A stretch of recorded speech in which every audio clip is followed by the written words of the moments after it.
juste avant d'appuyer sur le bouton de ta montre et de démarrer ton entraînement avec un super podcast dans les oreilles, eh bien je t'invite à aller faire un tour sur devenirtriathlète.com/livre. Tu vas pouvoir découvrir le livre Devenir triathlète que l'on a rédigé à 7 mains sous la direction d'Olivier de Scooter et dans lequel on t'explique comment devenir triathlète, comment progresser en triathlon et enfin comment performer en triathlon. Allez, on arrête de parler, c'est parti. Salut les sportifs, c'est Armano et je suis très heureux de vous recevoir pour un nouvel épisode du podcast Devenir triathlète. Aujourd'hui, on va échanger avec un petit jeune qui m'a avoué, lorsque je l'ai contacté, être aussi un auditeur du podcast. Donc, cher invité, tu passes de l'autre côté du micro. Je suis très heureux de tendre le micro justement à Victor. Salut Victor. Salut Armano, bonjour à tous.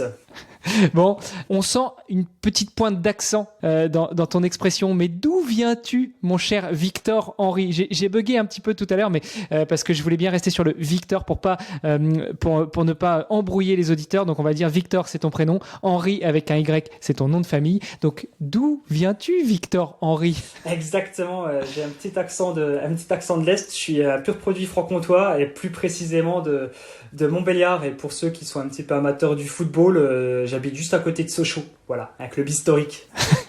Un club historique. Bah, et Sochaux, ils font pas que du foot, ils font aussi des voitures. Enfin, exactement, ils font pas mal de trucs, il faut du foot et des voitures. Si on peut résumer, c'est déjà pas mal. Bon, ils sortent aussi des beaux ingénieurs, hein, n'est-ce pas ? Ouais, aussi, ouais.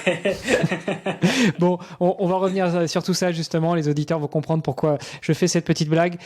Écoute Victor, tu le sais, si tu écoutes le podcast, la première question, c'est toujours la même. On terminera aussi toujours avec une question qui est toujours la même, mais la première, dis-nous tout. Qui est Victor, de prénom Henry, de nom de famille ? Eh ben, écoutez, moi je suis Victor, j'ai 28 ans, je fais du triathlon depuis maintenant 12 ans. Quand j'ai recompté pour préparer un petit peu l'interview, je me suis dit, waouh, ça va faire déjà 12 ans que je fais du triathlon, que le temps passe vite. Donc ça c'est pour le côté sportif, hein. Je suis au club du Pays de Montbéliard Triathlon et puis peut-être qu'on aura l'occasion d'en reparler. Je suis également au Team Argon 18 France, un team de triathlètes passionnés et passionnants. À côté de tout ça, j'habite à Montbéliard avec ma copine Mathilde et mon petit chat Pistache. Évidemment, il faut qu'on en parle et j'espère qu'on pourra également en parler assez longuement de ce petit chat. Et sinon, côté professionnel, je suis ingénieur pour la collectivité territoriale du Jura dans toute la partie recyclage et valorisation des déchets. Waouh. Bon, côté professionnel, côté travail, celui qui t'amène le principal du budget pour vivre, tu fais ça, mais tu as aussi une autre occupation en tant que professionnel, non ? Ouais, exact. Donc, on va dire que le travail, c'est ce qui me ramène un petit peu de nourriture dans l'assiette. Et pour le faire avec le sourire, je fais du triathlon, donc en essayant de me rapprocher du haut niveau, en professionnalisant la démarche. Je fais du triathlon donc au club de Pays de Montbéliard comme je le disais et en gros ça me prend une vingtaine d'heures par semaine en parallèle de tout le reste. Alors triathlon sur quelle distance pour celles et ceux qui ne te connaîtraient pas, parce qu'on le sait, le triathlon ça va du super sprint jusqu'au DK Ironman. Toi tu es sur quelle distance ? Quelle est ta distance favorite ? Moi j'ai commencé tout jeune, hein. J'ai commencé en cadet, donc ensuite j'ai fait le cheminement je dirais logique du triathlète qui commence. J'ai commencé par des S et DM essentiellement. Je me suis rendu compte que c'était cool, mais que je sentais bien que j'avais plus des capacités d'endurance que de vitesse, bien que je sois rapide. Mais je me suis quand même assez rapidement dirigé vers du longue distance. Et plus précisément quand même du format Alpha Ironman, parce que pour l'instant l'Ironman je pense pas avoir le temps nécessaire et puis la maîtrise de l'effort pour pouvoir me diriger sereinement vers un Ironman. Sereinement vers un Ironman, donc tu restes sur le half, ouais. 20 heures par semaine, c'est pas mal. Comment tu dispatches tes entraînements entre la natation, le vélo et la course à pied ? Je dirais en semaine en semaine normale, en gros c'est 3-4 séances de natation par semaine. Voilà, pas plus, c'est déjà pas mal, surtout pour un non-nageur comme moi, mais 3 à 4, ça me permet de me décharger mentalement parce que c'est vraiment quelque chose pour lesquels je vais en marche arrière. En vélo, ça représente entre 8 et 12 heures, et puis à pied, à peu près 100 km. Voilà, moi j'ai plus un profil quand même de coureur et j'aime bien me sentir fort à pied. et j'aime bien avoir des bons volumes à pied, donc je fais quand même assez régulièrement des semaines à plus de 100 bornes à pied, et ça me plaît bien. Il faut les placer. Bon, alors après, c'est toujours plus facile de faire, entre guillemets, plus facile, de faire 100 bornes quand on court à 18 km/h que 100 bornes quand on court à 12 comme moi. Mais c'est qu'une question d'organisation finalement. Ça passe plus vite, effectivement.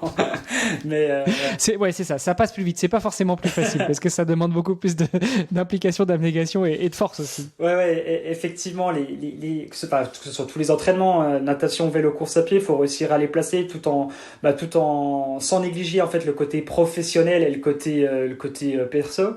Et souvent, ça va être tôt le matin. Les pauses de midi, je les passe souvent à la piscine parce qu'au final, c'est le seul créneau que j'ai où ça me dérange pas trop d'aller nager. Et puis après, les vélos, j'arrive quand même à faire des bonnes sessions le week-end. Mais effectivement, ça prend du temps et ça demande pas mal de cadrage et d'organisation. Toi, justement, comment est-ce que t'organises tes entraînements? On l'a compris, tu vas nager le midi, t'essayes de placer les entraînements vélo, les entraînements course à pied. Souvent, on place le vélo le week-end parce que, mine de rien, le vélo, c'est assez chronophage quand on veut faire des belles sorties, 3, 4, 5 heures, et donc dans la semaine, ça paraît un peu difficile. Est-ce que tu t'entraînes avec les gars du club? Est-ce que tu t'entraînes avec les gars de la team Argon 18? Est-ce que tu fais tout seul, de l'entraînement jusqu'au coaching? Alors, si on récapitule depuis le début, quand j'ai commencé le triathlon en 2012, c'était déjà au club de Pénon-Beliard Triathlon. Et là, effectivement, c'était du 100% avec le club. J'étais avec l'entraîneur du club, que ce soit natation, vélo et course à pied. J'ai toujours fait ça avec eux. Ça a duré 2 ans comme ça. Ensuite, j'ai été un petit peu pris sous l'aile de mon premier entraîneur, je dirais, Vincent Lebec, qui m'a vraiment donné le goût à l'effort et puis à la performance, que ce soit en course à pied et même en natation et en vélo, bien entendu. Et ça a duré 2-3 ans derrière.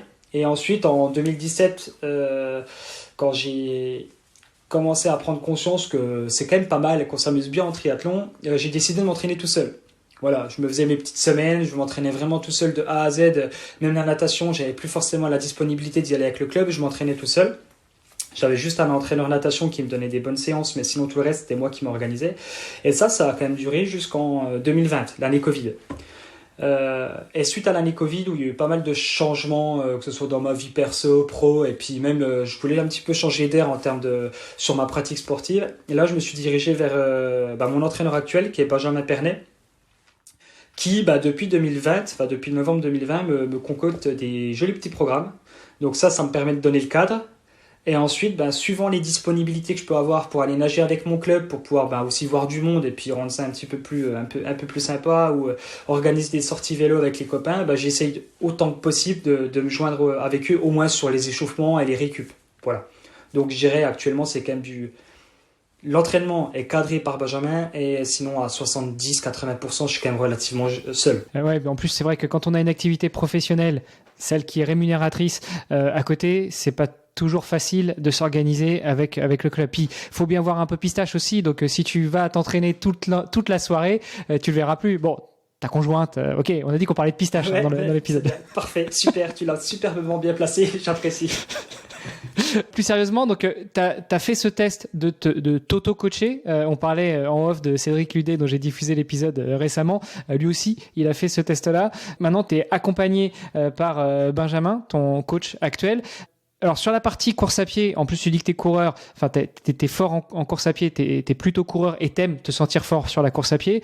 Sur le vélo, ça a beau être des disciplines assez technique. Une fois qu'on maîtrise le geste, ça va. Par contre, la natation, pour ça, c'est super ingrat. Quand t'es pas un nageur de formation, il faut répéter les gestes et malheureusement, souvent, avec un œil d'expert qui te regarde, parce que même après avoir nagé pendant 15 ans, si tu poses mal ta main en crawl, au bout d'un moment, tu vas le payer. Et quand ça fait 15 ans que tu nages, tu cherches plutôt la performance. Donc, sur la partie natation, comment tu t'organises justement pour que ton entraîneur ait un regard critique? Est-ce que tu filmes et après tu lui envoies et il regarde? Est-ce que de temps en temps, il vient au bord du bassin avec toi? Comment tu t'organises? Là, clairement, actuellement, je suis pas autodidacte parce que c'est pas moi qui me suis appris tout seul à nager, mais actuellement, je nage vraiment tout seul.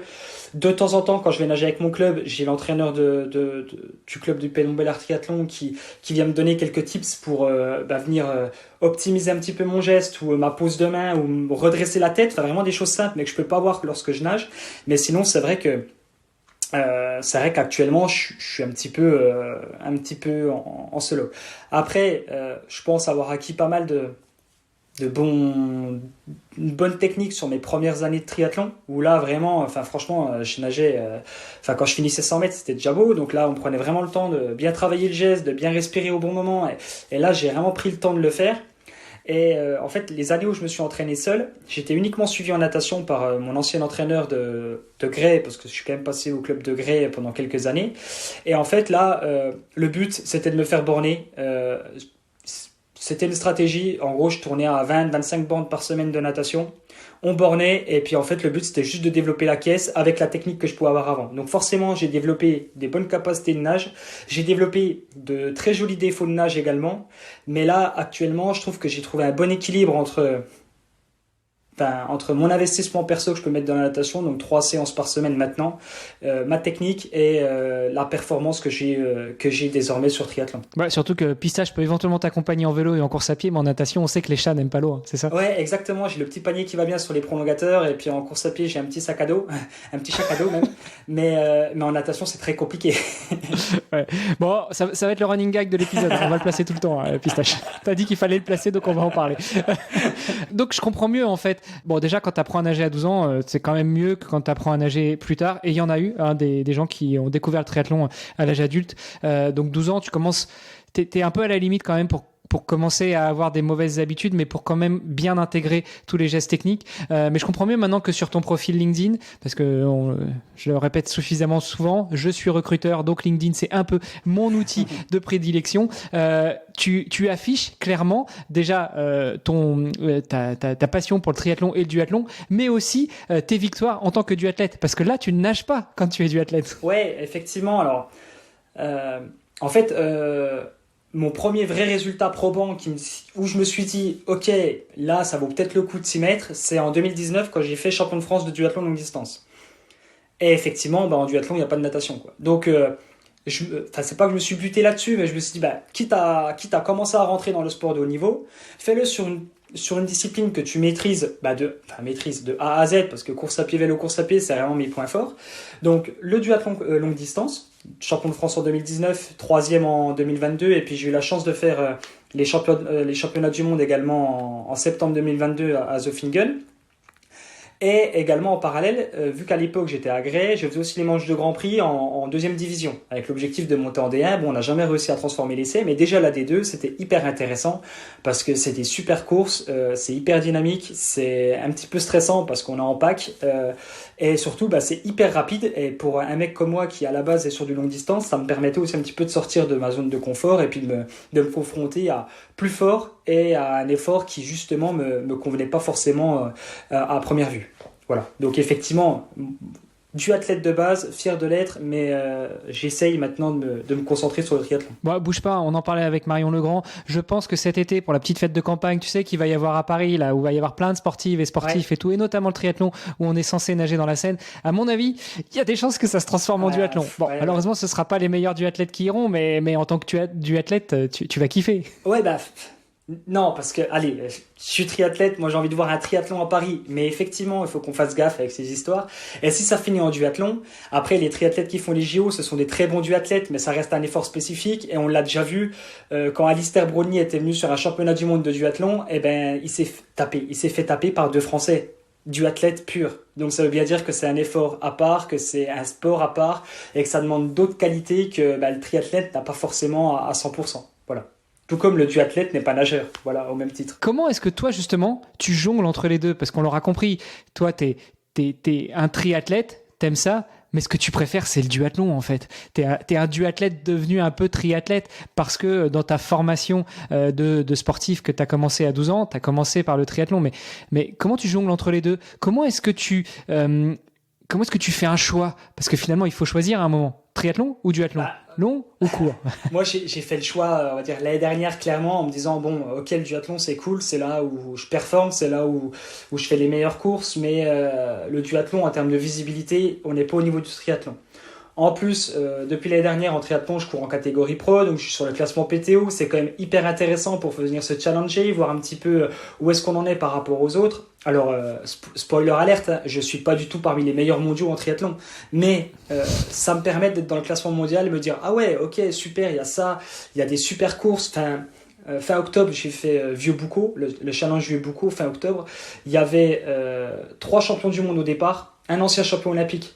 J'étais avec eux sur la ligne de départ, avec Alistair Brownlee, avec Dorian Coninx. Enfin, franchement, pour moi, entre guillemets, un petit du triathlon, mais qui se projette quand même en essayant de se professionnaliser, etc., c'était un départ de course dont je me souviendrai tout le temps, quoi.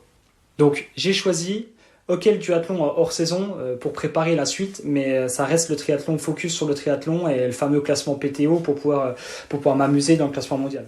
Ça fait quelques temps que je suis plus sur les parcours de triathlon parce que j'ai rangé le vélo dans le garage, j'ai promis à mon épouse. Donc je peux pas faire du duathlon non plus, je fais plutôt du swimrun, tu vois. Mais à mon époque, oui, parce que je suis vieux, j'ai presque le double de ton âge.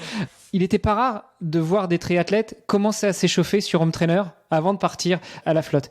Est-ce que toi, en tant que duathlète, tu as déjà essayé de te faire un échauffement à la duathlète, c'est-à-dire pas faire quelques tours de piste, mais vraiment de faire, je sais pas, un 5 bornes à l'allure de course, et puis après aller te jeter dans l'eau pour lancer le départ triathlon. Ouais, clairement, j'ai déjà essayé je pense que je suis peut-être pas un des seuls, mais c'est vrai que moi, avant de prendre le départ d'un triathlon, je m'échauffe comme si j'allais faire un départ de cross, en fait. Je vais faire un petit footing de 15 minutes, je fais des gammes pour chauffer, en fait, les muscles du bas du corps. Et en fait, en soi, mon échauffement spécifique natation, ça va être deux, trois petits éducatifs à l'extérieur de l'eau, 200 mètres en nageant, et puis c'est tout, quoi. Alors que je vois tous les autres avec des élastiques ou des trucs comme ça à faire des pompes. Non, moi, je fais des gammes de course à pied. Après, de là à prendre le home trainer, peut-être pas, parce que c'est un peu plus de logistique, mais je m'échauffe comme pour un départ de cross, ouais. Ouais, mais justement, la question c'était, est-ce que tu t'échaufferais comme si tu partais pour un duathlon, sauf que avant d'enchaîner sur le vélo, t'as la natation, quoi, tu vois. Est-ce que tu penses que parce que finalement, il est en ça différent, l'effort entre le duathlon et le triathlon. C'est que dans le triathlon, on commence par nager, mais c'est quand même pas le même niveau d'intensité que la course à pied, surtout pour les très bons nageurs. Et après, on enchaîne sur le vélo, et après, on finit par la course à pied. Alors que dans le duathlon, c'est d'abord un gros effort en course à pied, parce qu'il faut faire le trou. Après, on saute sur le vélo, et après, on finit avec la course à pied. Toujours à fond. En gros, on commence à fond, on accélère au milieu, et on finit à bloc. C'est ça? Clairement, j'espère que je vais répondre quand même plus ou moins à ta question, mais clairement, j'ai jamais fait un effort plus dur qu'un duathlon. Que ce soit un longue distance ou un courte distance, t'as très bien résumé. On a beau se dire, oh là là, la course elle est longue, patati patata, c'est faux. On est à bloc tout le temps.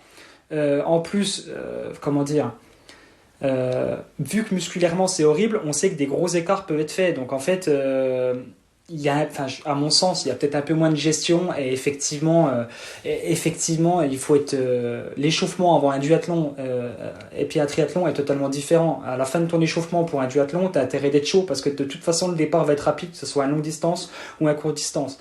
En triathlon, c'est pas que, enfin surtout pour ma part, mais la course moi elle commence en vélo, quoi. La natation, moi il faut que je sorte le plus frais possible, donc je vais essayer de lisser mon effort. De toute façon, je vais pas être devant. Je vais chercher à choper des groupes, ok, mais ça va pas se faire au départ, quoi. Voilà, c'est tout. Bon, écoute, on est passé sur la petite partie technique, mais je pense qu'elle était intéressante aussi, notamment pour rappeler à celles et ceux qui pratiquent le triathlon, mais qui ne connaissent pas le duathlon, qui n'ont jamais pratiqué, parce que ça peut être les différences. Et puis encore une fois, Pistache, il adore ça, parce qu'en duathlon, il peut te suivre. Exactement. On fait des binômes d'ailleurs, on fait des courses à deux. Ah, cool. Ça peut être intéressant, ça. Tu sais, les courses mixtes hommes-femmes, et puis il y a du canicross. Ça doit être sympa de faire des courses avec son animal de compagnie. Par contre, quand t'as une tortue, tu dois être un peu emmerdé. Ouais, ben non, c'est bon, le chat, pas de souci. On va créer une catégorie, ça devrait bien se goupiller. Bon, revenons un petit peu plus sérieusement dans le game. Tu nous as dit donc que tu es triathlète professionnel. Ça veut dire quoi, être triathlète professionnel? Ça veut dire que tu es payé par la fédé, par le club? Tu comptes même plus l'argent, tu jettes les billets? Ça veut dire quoi être triathlète professionnel? Ouais, ben, c'est ça exactement. Donc j'ai pas de travail. Effectivement, je suis en week-end et en stage tout le temps.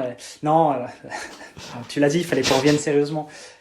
Triathlète professionnel, ça veut tout dire et rien dire. Je pense qu'en France actuellement, de vrais triathlètes professionnels, il y en a peut-être une dizaine. Ça va être des Dorian Coninx, des Vincent Louis, des Sam Laidlow pour le longue distance.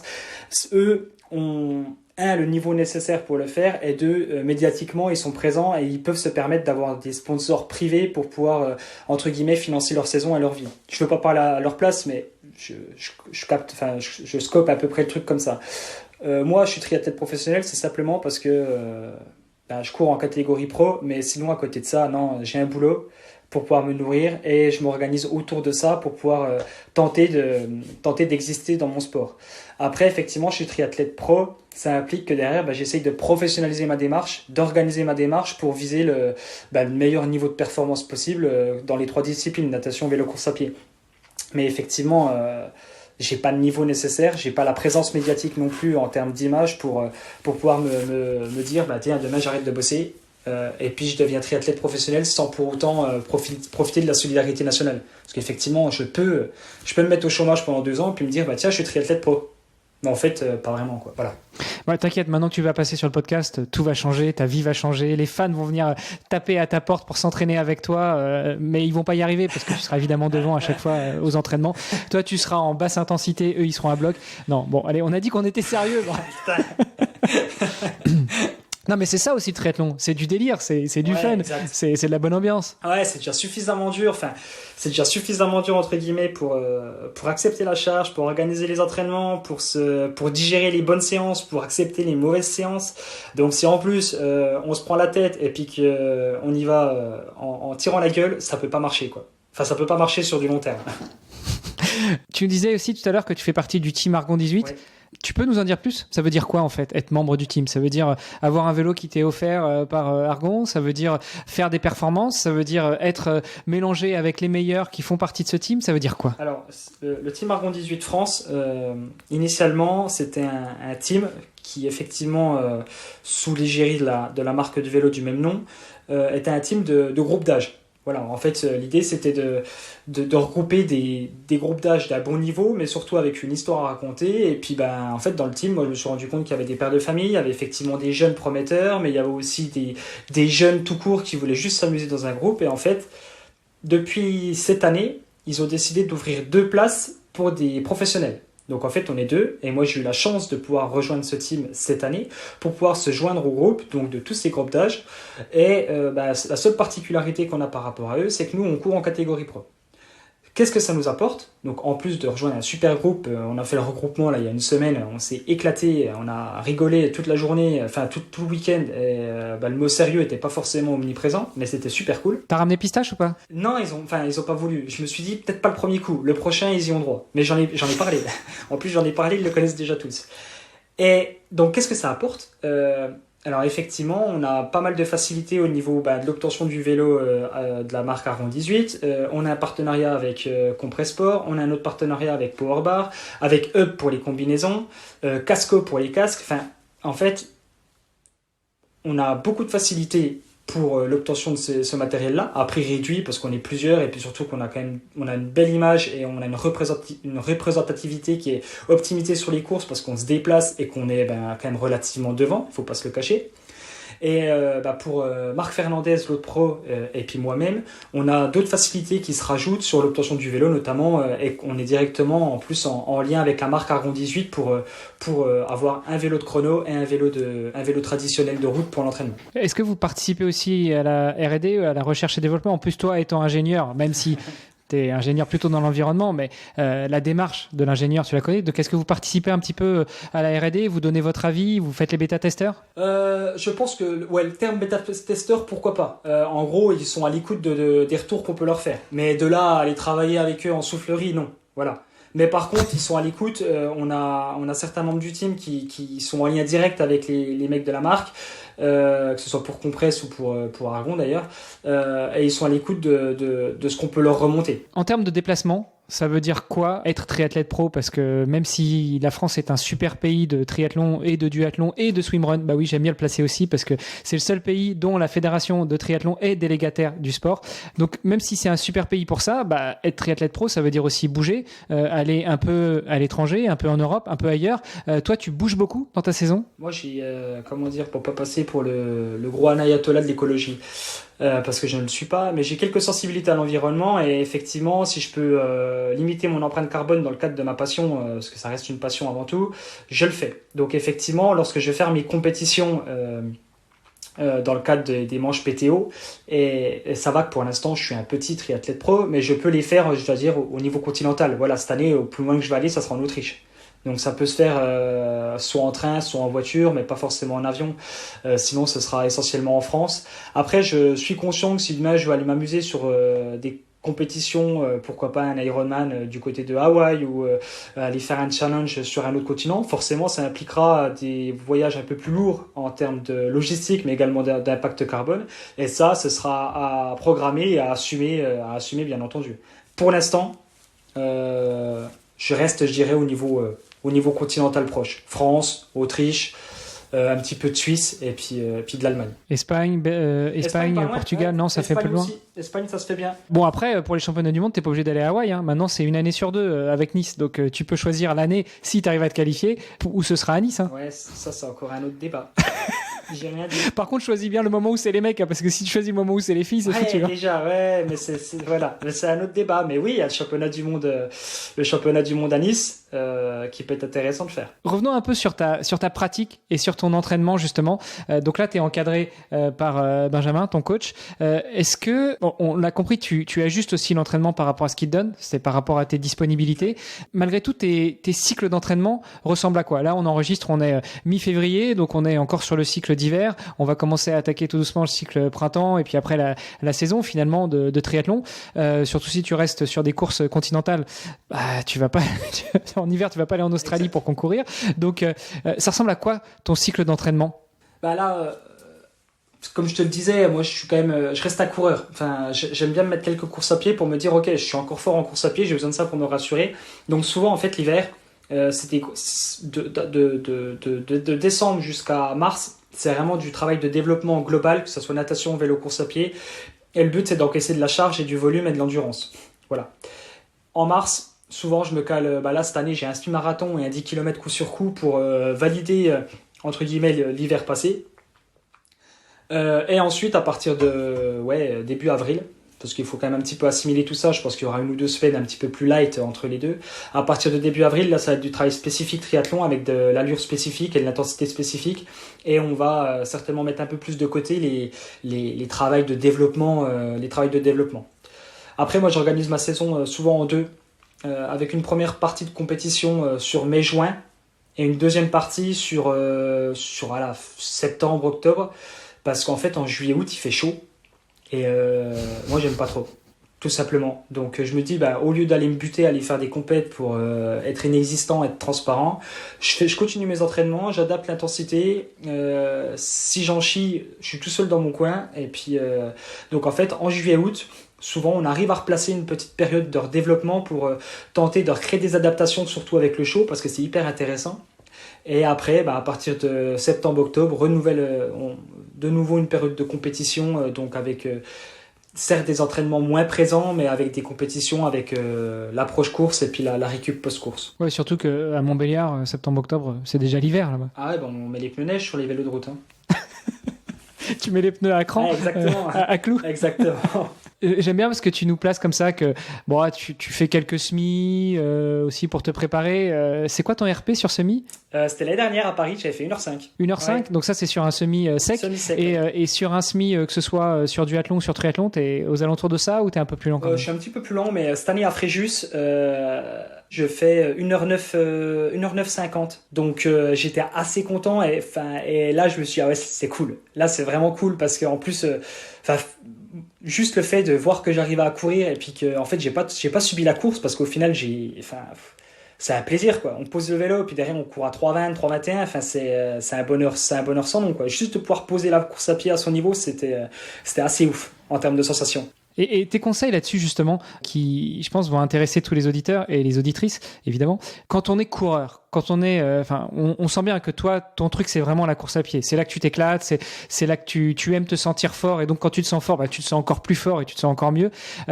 Comment tu fais pour réussir à organiser, que ce soit tes entraînements ou même tes compétitions? Comment tu gères ta compétition pour que tu puisses tout donner en course à pied? Alors là, attends, ça, mon entraîneur, il m'a déjà engueulé plus d'une fois.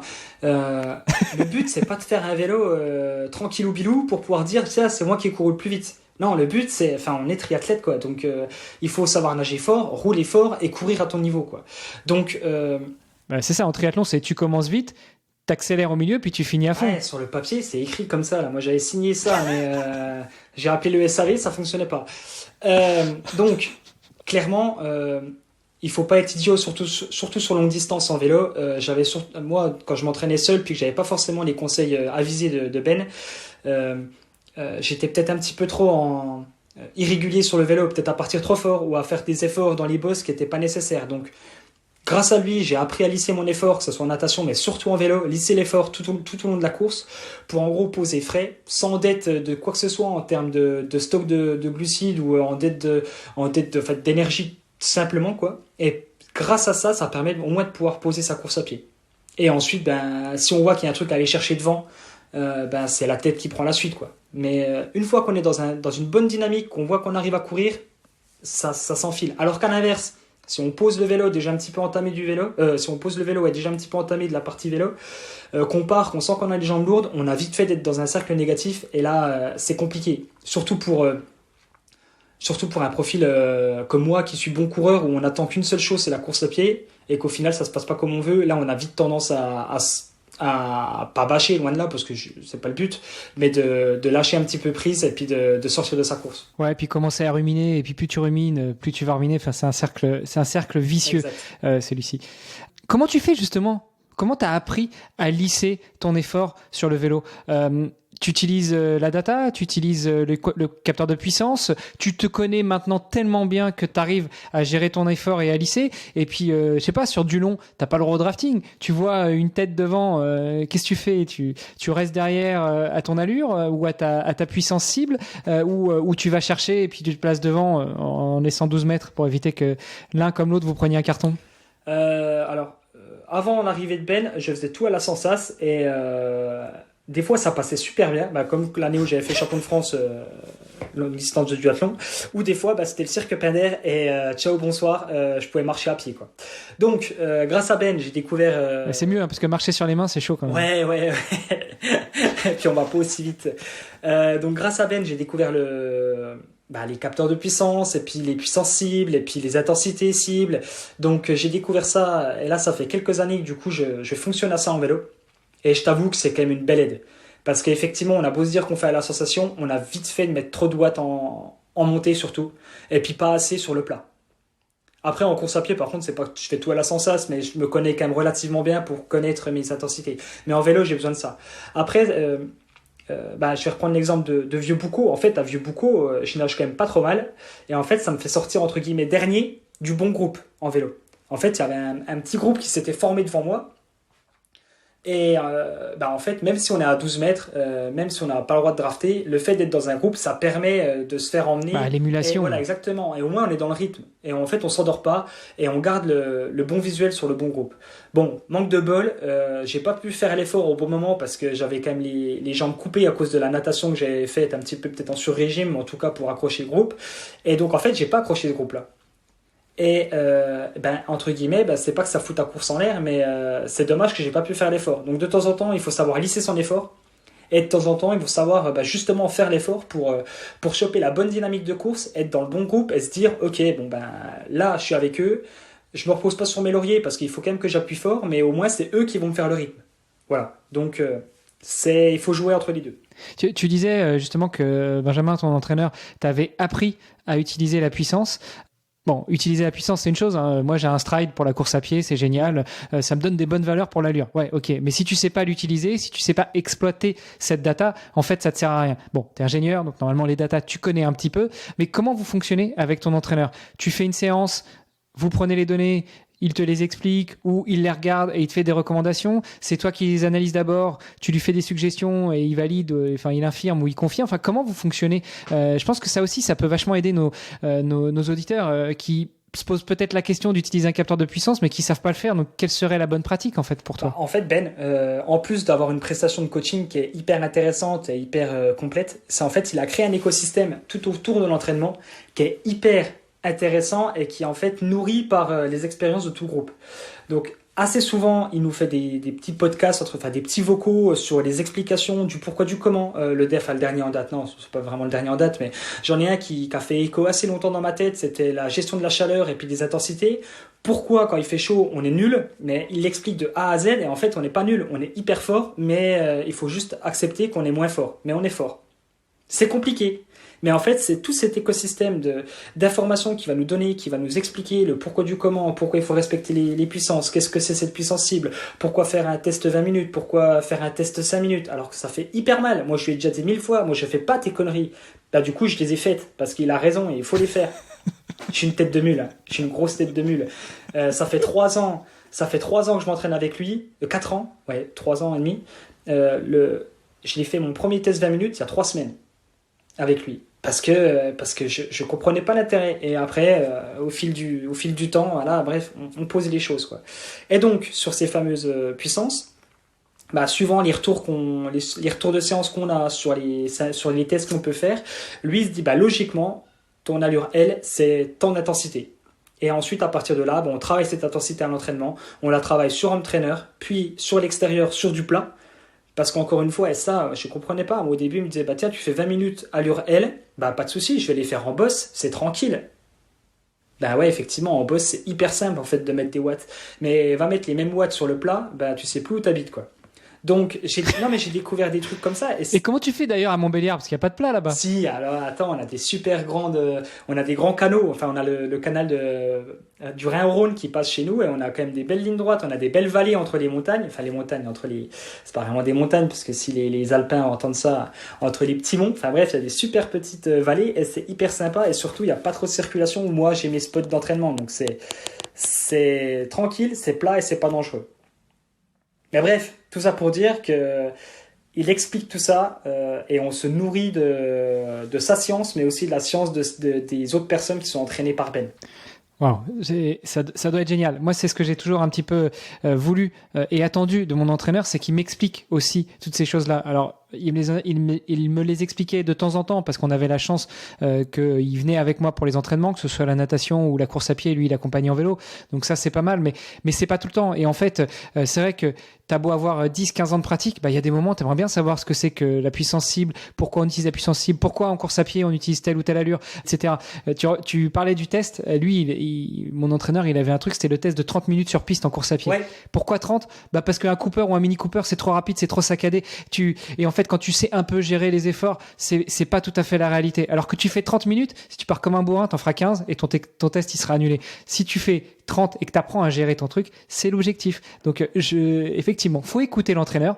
Il a ses compétences, il a ses connaissances. Des fois, il faut lui en demander un peu plus, mais ça a quand même un certain avantage d'être accompagné plutôt que d'y aller tout seul. Non, et puis clairement, et puis je vais rebondir sur ce que tu disais. J'espère pas dire des bêtises en disant ça, mais à Ben, il faut pas lui parler de VMA parce qu'effectivement, pour un triathlète, c'est pas du tout adapté. Des tests 6 minutes, 12 minutes et compagnie.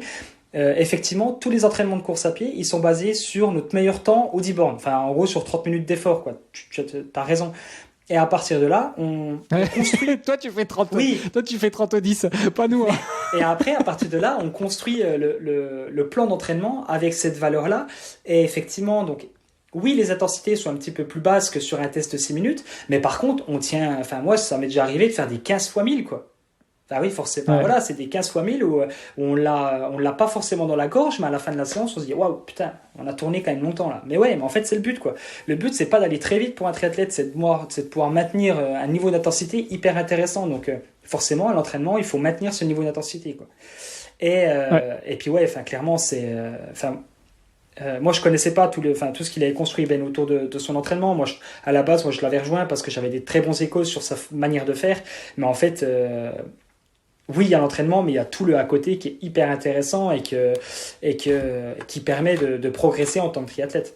Bon, un bon petit tips que tu as dispensé, c'est de se faire accompagner par les entraîneurs avec qui on ressent déjà un certain feeling. Je crois que c'est le cas avec Ben.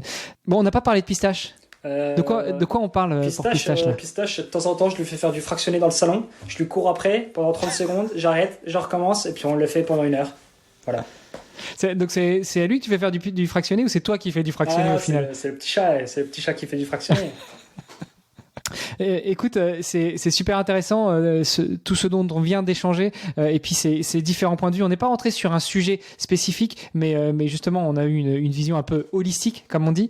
Tu le sais, Victor, la dernière question que je pose à mes invités, elle est en lien avec le nom du podcast qui s'appelle Devenir triathlète. À ton avis, comment on fait pour devenir triathlète? En écoutant les vieux. Ah, clairement. Enfin, là, encore dernièrement, là, je me suis mis au podcast Tribandit. Je sais pas si tu connais. Tribandit, c'est un podcast qui est fait par Arnaud Séculov. C'est un ancien triathlète, mais de par chez moi, de Franche-Comté. Quand j'ai commencé, c'était le mec qui tournait quand même relativement fort. Et en fait, le mec, il a commencé le triathlon dans les années 90, quoi. Donc en fait, le mec, il a... Je te remercie, j'ai commencé en 96, donc ouais, moi Non, aussi je suis un vieux. mais voilà, enfin les gars, enfin vous imaginez pas toute la science que vous avez sur ce sport en fait, parce que vous avez vraiment constaté, l'évolution du sport, l'évolution des manières de s'entraîner, et puis même de ce qui devient entre à l'époque Hawaï ce que c'était, maintenant ce que c'est Hawaï, ce que c'était avant le triathlon au JO, maintenant ce que c'est, enfin avec tous les circuits qui se multiplient et compagnie. Et je pense que c'est hyper intéressant d'écouter les vieux, parce que les vieux entre guillemets, parce que le mec il a 50 ans, il est loin d'être vieux, mais c'est un dinosaure pour les triathlètes.